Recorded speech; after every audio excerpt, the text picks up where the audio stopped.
It's time for the Golf Kingdom. Yes, the best show to help your game. And as always, we've got some super stuff that we're going to do. Let's bring in our blueprint and start off with build it. Yes, build it. I'm going to teach you 3 things your left hand needs to know in the golf game. And tag, you're it. Not again. Get back here. Flash. Get back here. No, come back. How's Grandma doing? Is she okay? Tag, you're it. Sorry about that. So how's Grandma? Yes. Yo, man, you're it. Let me know if she wakes up, though, if I need... Okay, back to our blueprint. We've got a special pro guest coming. Yes, it's European Tour star Colin Montgomerie here in the Golf Kingdom. Tiger it! Oh, you kidding me? Thick ketchup, perfect. Tag, you're it. Tag. Okay, sorry about that with the whole tag thing. But in the bottom part of the show, in our fitness segment, we're going to visit Cryo 850 for some health and wellness information. And then out on the course, we're going to freeze. No. On the course, we're going to get out there and give you some great information on a special shot you might need. Because you know why? It's game over. It's time to build here in the Golf Kingdom. Welcome to the #1 golf variety show in the world, the Golf Kingdom. Are you ready to build your game? Here's your host, Rob Strano. Okay, the hands are a big part of golf because they hold on to the club. We have to know what these things do for different parts of the game. And that's what our Build It segment is about right now is this lead hand. For me being a right-handed player, it's my left hand.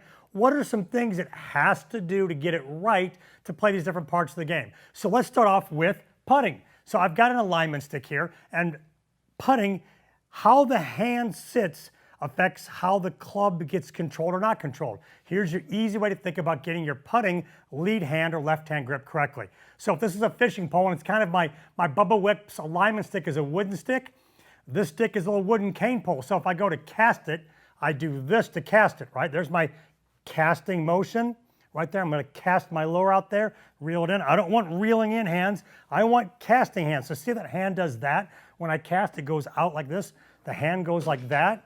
So when I grab the putter, I want to have casting hands. My hand should be like that. So when I reach down, I want my wrist this way, not that way. Not like I'm reeling it in and doing this and I'm fighting the big one. I want casting hands. So when you go practice your putting, grab your putter, take your putting grip, and go ahead and feel like you're going to cast it out there, and then start here and come down, and you'll find the putter actually soles on the ground. That's an important key, number 1. Now, important key number 2, we're going to talk about bunker play. I've got my cup here. I got my favorite cup I've got. Looking at me, looking at you. So when I drink out of a cup, I drink out of a cup this way. So I go like that to drink. I don't drink out of a cup this way. I drink out of a cup this way. So my hand is doing that hand action right there to pour the drink out of my mouth. So see how the hand cups? Maybe that's why it's called a cup, because my wrist cups this way. So in the bunker, I want my wrist to cup when I swing. So they cup at setup and they cup when I swing. So at setup in the bunker, I don't want my hands forward like that. That would be a flat wrist position. I want my hands to be cupped like this.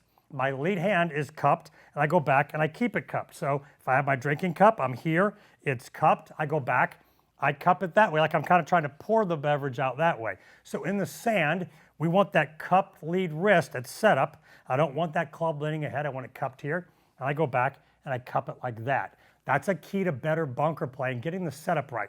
Last thing is, we're going to give the golf club the finger. Yeah, 1 finger checkpoint for making sure your lead grip is correct. So if I grab a golf club here, I'm going to pull it out here. We're going to talk about the left hand as always. So 1 finger. If you get your lead grip correct, look, I'm just doing this one-handed. I haven't even put this hand on, but I'm going to point with it. So lead hand, left hand grip. If I do it correctly and get this heel pad on top of the club, not to the side of it, but on top of it, I can hold this with 1 finger. Watch this. I'm going to peel these away. Bang, I got it with 1 finger. It's the 1 finger hold. I've got it under the heel pad and locked under that finger. If I do it wrong in the palm and I peel them away, it drops. So lead hand, left hand for us right-handed players. You've got some keys there. You got the fishing right there for putting. You've got the cup like you're drinking for bunker play. And you've got the 1 finger get that grip right by making sure you can hold it with one finger. Do these little things, and I bet your game will improve a lot in those 3 areas. Okay, let's give you something simple to help your game in our KISS segment. Yes, keep it simple, Strano. Yeah, the 4 letters, K-A-S-S. Keep it simple, Strano. Something simple to help your game. And we're going to talk about this. Let's bring up this image. What do we see here? We see feet off the ground. We see jumping. Yes, one thing that we see a lot of instructors teaching players to do is to jump at impact. Well, you guys are out there trying to jump, and you're topping it and missing it and hitting it all over the place. If you're a jumper, look at your video and you see your left foot off the ground, your lead foot is up on the toe, I'm going to give you a great drill to help you fix this. Now, let's look at the screen over here. We've got our Salt Adventure pressure shoes. Yeah, look at my feet. I got them on. Come back to the screen. So if I stand on my entire left foot, it glows like that. Here comes my entire right foot. Yes, I get that data. So if I'm jumping to my toes, my data will look like that. Look at, I'm up on my toes 100%. Those are those pictures we just showed you. As you swing through and you jump like that out of the ground, you come to your toes. Well, it's hard to jump and turn at the same time unless I'm planning on leaving the ground. I don't want to leave the ground when I swing. If you're topping it, this jumping and coming up on your toes thing may be a big problem you're having. The question is, how do you solve it? You don't have pressure shoes. You can go buy these online at Salt Adventure, and they're awesome, and they're not really that expensive, so check them out. But here's the drill we're gonna do. Check it out. I got 2 bottle caps. What am I gonna do? I'm gonna take my lead shoe off here, and I'm gonna put the bottle caps in the shoe. I'm gonna put them pointy side up. So they're gonna go in my shoe, and they're gonna go underneath the balls of my feet there. So I put them in my shoe right there. So when I put my foot in, I put the balls of my feet, right on those. Yeah, I can feel them. Oh man, they're right under the balls of my feet now. Let me tie my shoe up. If you know how to tie your shoe, look back and watch the video of that. So I'm gonna stand up now. Oh, I can feel those bottle caps. Let me go up on my toes. Oh wow, I can really feel those bottle caps. So now when I swing and I go back and come through, if I go to my toes, oh man, I just got some serious feedback there from those bottle caps. I can feel those prongs poking me. You know what? If they're poking me and they don't feel good, I'm gonna swing through and stay off of them. And look at that, I stay into my heel. So watch this shoe when I swing. You won't see me move into that toe. You'll see me move into that heel real nice. That helps me turn through and hit better golf shots. This has been Keep It Simple, Strano. The bottle cap drill to keep your downswing simple. One of the most important things in golf is having good extension and width as you go back and as you go through. Look at all your tour players, they do it. It's our pop culture segment. We're gonna use something pop and culture to help your game. And our thought today is drop it like it's hot. Yeah, you hear that all the time, drop it like it's hot. Well, we're gonna do a drill here to help you get extension and drop it like it's hot, and we're gonna use a golf glove. Just a simple something you have in your golf bag, laying around the house, whatever.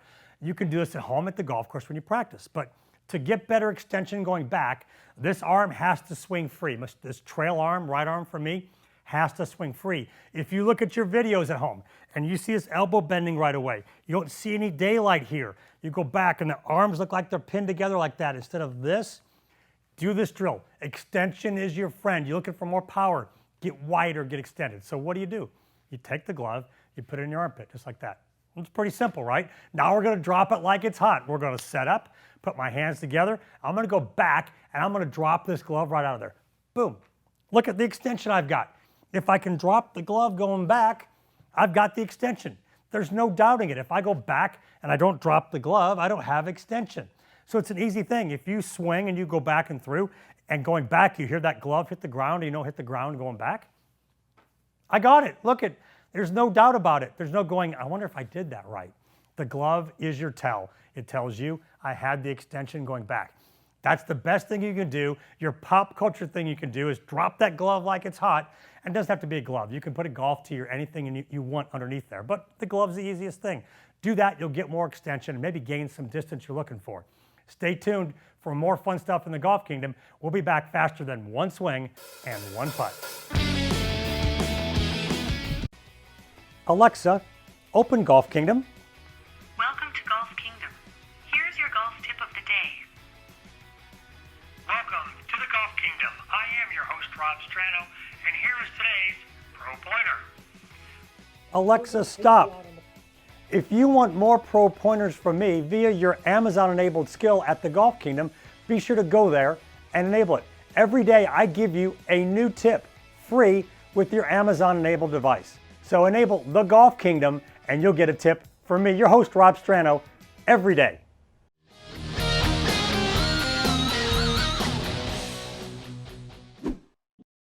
Welcome back to the Golf Kingdom, and it's guest pro time. I've got someone I've known for, wow, back to college days as a guest. It is none other than Colin Montgomerie. Yes, one of the best players in European Tour history is here as our guest in the Golf Kingdom. And he was nice enough to spend some time. We're going to ask him a couple questions here, a couple fun ones I don't think he's ever been asked. And the first one I want to ask him is this.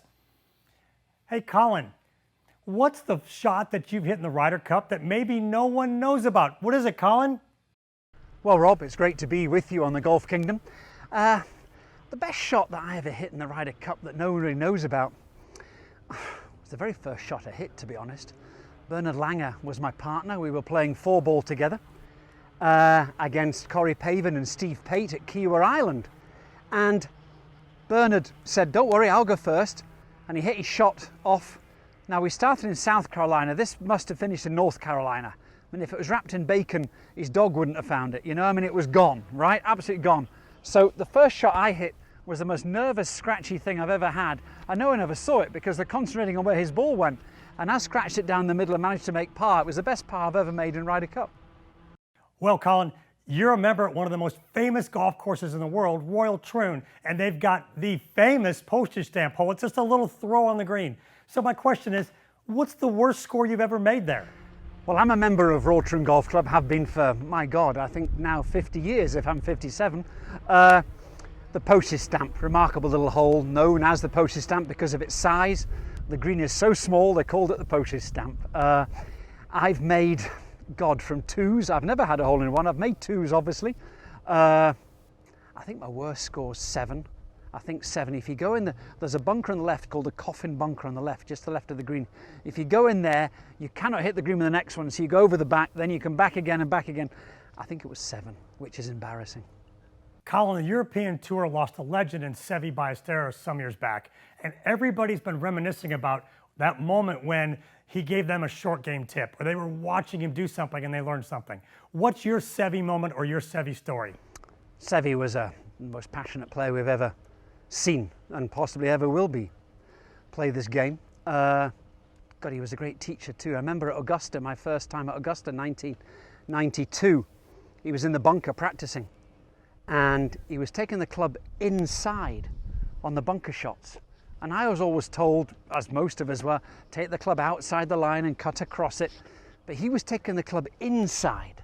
And of course, the way he rotated his forearms allowed him to take the club inside, opening the club face. So the club face was to the sky the whole time and coming out with much more height than anyone else had. He was amazing. He was the best. Okay, Colin, last question. You and I have played in a lot of pro-ams with a lot of players out there who aren't tour players. What is some advice that you seem to give those pro-am players all the time out there in those events? Oh my God, we meet, we say 4 new friends every week, don't we? Every Wednesday on tour. The one thing that amateurs do is they grip the club far too tightly at address. Far too tightly. I grip the club about 3 or 4 out of 10. Most amateurs 11 or 12 out of 10, for goodness sake, on the first tee especially. It causes tension in the forearms. And of course, to reduce that tension, you've got to have light hands. Another thing is, of course, they hit at the ball, amateurs. Most amateurs hit at the ball and then they're anxious to find out where it's gone, so they're looking for it. Now, stop that anxiety by imagining a sort of imaginary ball 2 foot past the ball that they're going to hit. And then they'll hit through the ball and not at it.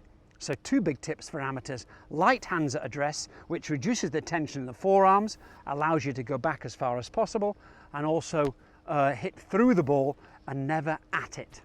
Awesome stuff, Colin. Thanks for being with us here in the Golf Kingdom. Thank you. Nothing like having a Hall of Fame member and a legend from the European Tour here, sharing some thoughts about golf and sharing some great stories. It was awesome to have him, but you know what's even more awesome? What's happening next? we're going to look at his golf swing and tell you what you can learn from Colin Montgomerie.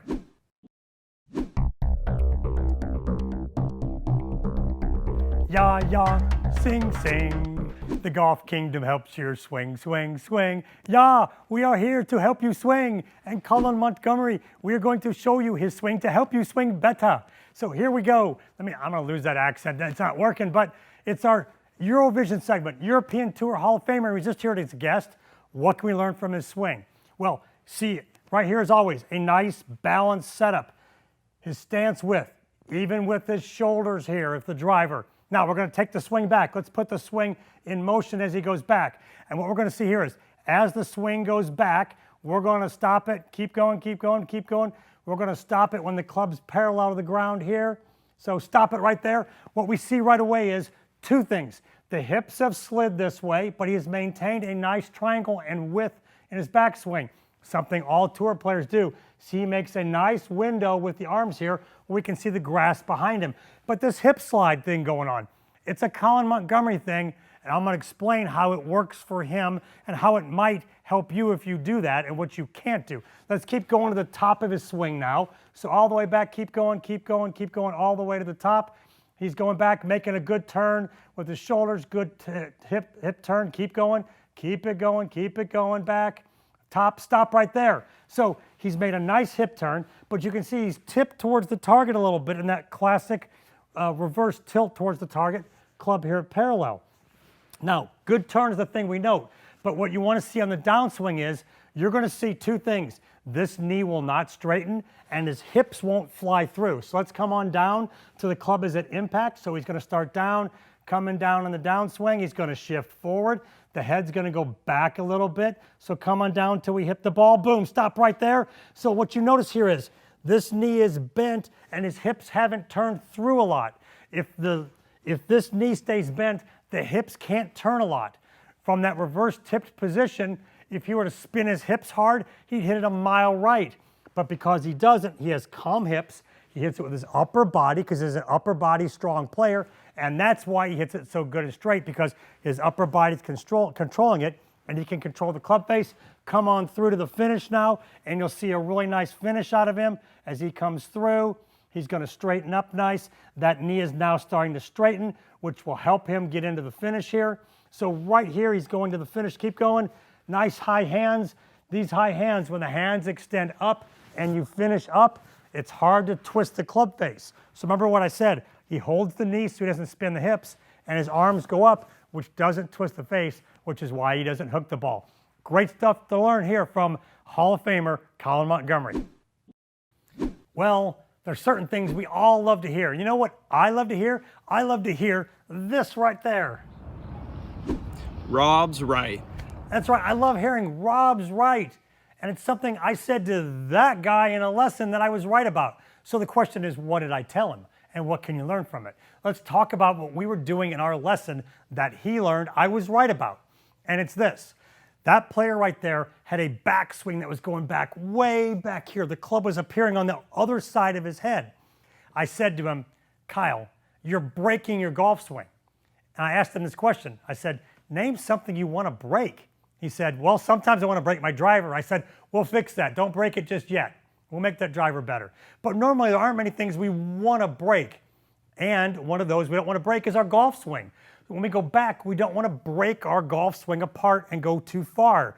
We want to feel nice and tight at the back of our swing. That tightness is a good feeling because it means I'm tight, I only have one option, and that's go forward and hit it. So as you look at your videos, everybody's taking videos with their phones. Your buddies are taking videos of your swing. Watch.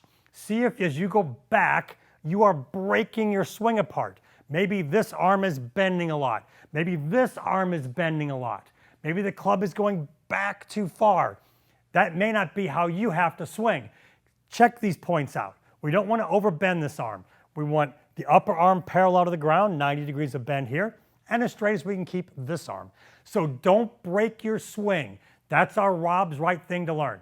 Now, stay tuned. We got some more awesome stuff coming up here in the Golf Kingdom.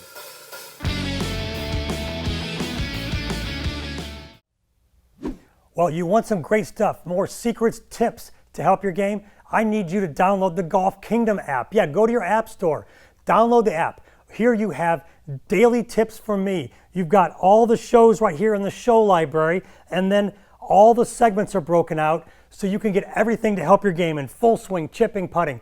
Go to your app store, get the Golf Kingdom app, try the 7-day free trial, and I guarantee you'll find all kinds of great stuff to help your game. Let's take a field trip. Everybody loves field trips, and we're going to go visit a really cool place, pun intended. Yes, we're going to run out and visit Cryo 850 over in Destin, Florida. It's a place where you can get all kinds of health and wellness treatment, whether you're hurt or just hoping to feel better. And we're going to jump and talk about their cryo chamber today, and we're going to visit with the boss, Amy Milligan, there. So Amy, we're going to connect with you. Amy, are you there at Cryo 850? And tell us about the cryo chamber and igloo. There she is. Take it away, Amy. Hey Rob, thanks for having us on the Golf Kingdom. My name is Amy and this is Cryo 850. I'm standing in front of the Emerald Coast Igloo. It's the only electric cryotherapy in Northwest Florida. Why do people cryo? Mainly it's all the benefits of an ice bath in 3 minutes or less. We bring all the blood to the heart, reoxygenate, fill that blood with nutrients, and then flush the body back to flush inflammation, arthritic joints, sore muscles. Injury prevention, huge benefit for cryotherapy. If you can keep your body healthy, then you can keep your body from getting injured. Injury recovery, when you're on the course and you get any kind of injury, you can always come in here, we can work that injury out. So chronic pain and inflammation, injury prevention, injury recovery, kicking that game up a notch, and that's what cryotherapy is all about, 3 minutes or less. Thanks for having us, Rob. Back to you in the studio. Amy, that was great stuff. I love Cryo 850. I've got a little tight back, and boy, when I go there and get in that cool chamber, I tell you what I have less pain and more life in 3 minutes or less in that cryo chamber. I love the igloo. It makes me feel a bunch better. Be sure to go visit them online at cryo850.com or give them a call, drop by and see Amy. She'll take you on a tour and maybe throw you in the igloo, and you'll feel better when you get out. Okay, I've got a legend here, Seve Ballesteros, who's hitting these little bladed wedge shots. And our guest, Colin Montgomerie, was talking earlier about learning something from this legend. This is 1990 vintage video from the US Open, and he's up against the collar, and he's blading these wedges and just rolling them along the ground. So how about we leave the studio and we go talk about exactly how to do that. Well, one of the crazy things of golf is you can hit really good shots that end up with bad outcomes. So I've hit a good shot here. I'm right by the green, but it rolled up against a couple clumps of grass where I can't see the back of the ball. Or maybe you roll up against the rough cut of the fringe or against the edge of the fringe where you can't get the putter in there. And I could putt this, but I can't get the club behind the ball. So I've got to blade a wedge in there. And the question is, how do you blade a wedge and play the shot? I'm going to explain. First thing you want to do is grip down towards the metal, and I don't care if you use your putter grip or your full swing grip. I tend to use my putter grip when I do this. And I just want to rock my shoulders smoothly back and through, no hand action. And when I set up, I'm going to line the blade up right with the middle of the ball. So the blade's lined up with the middle of the ball, and I'm just trying to catch it in the middle and smoothly hit it and roll it over there. It's just got perfect speed. It's breaking in there. Uh-oh, I might have made it. Oh, I just knocked it in the hole first try. How about that, the bladed wedge? Who thought it was that easy? Well, I've practiced it a lot, so it's not real hard to me. So you got to practice it. So what are our keys? Grip it down to the grip, putting grip. When you walk in, hover the club right in the middle of the ball and just keep the stroke shoulders only, back and through smoothly, and let the ball roll over there. You want to avoid any quick action to stab at it because then the ball will hop and take off on you. So keep it smooth, practice blading it with your wedge, and you can handle these shots around the green.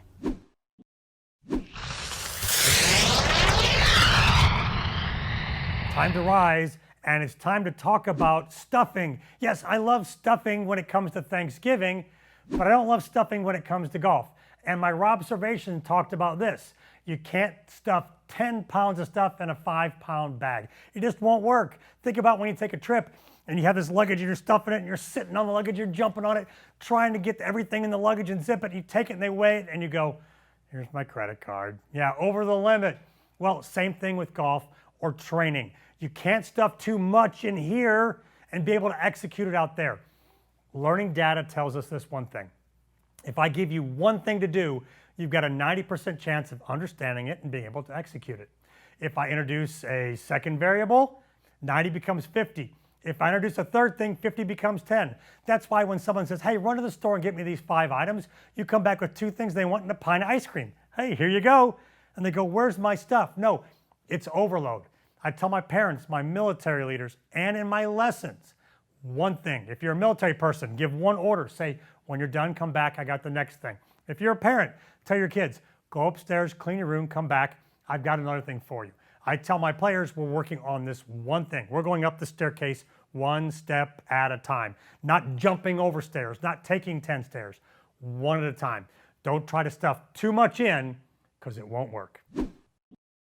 Man, that Golf Kingdom just zipped by. We had so much great stuff in there, including a great guest. And thanks again, Colin Montgomerie, for joining us on the show. Let's bring in our Strand Notes and summarize 3 key things I had you learn. In the KISS segment, we talked about don't jump to your toes when you swing. And I gave you the 2 bottle cap drill to help you do that. Then down in Rob's right, I mentioned don't break your swing. Yes, don't let your swing break because then you try to put it together and that doesn't work.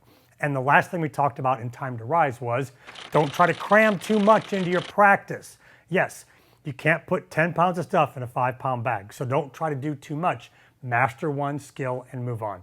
Speaking of mastering stuff and moving on and great stuff, if you have an Alexa device, ask her to enable the Golf Kingdom skill. Yes, you can get a free audio tip from me, your host, Rob Strano, every day. And if you haven't done it out there, grab your phone right now, download the Golf Kingdom app. All the shows are there. Daily tips from me. Inside stuff from here in the studio. Yeah, we do some crazy stuff that goes on. I put it there on the app. But great stuff there. Download it from your app store and you'll be connected to us 24/7. Thanks again for joining us here in the Golf Kingdom.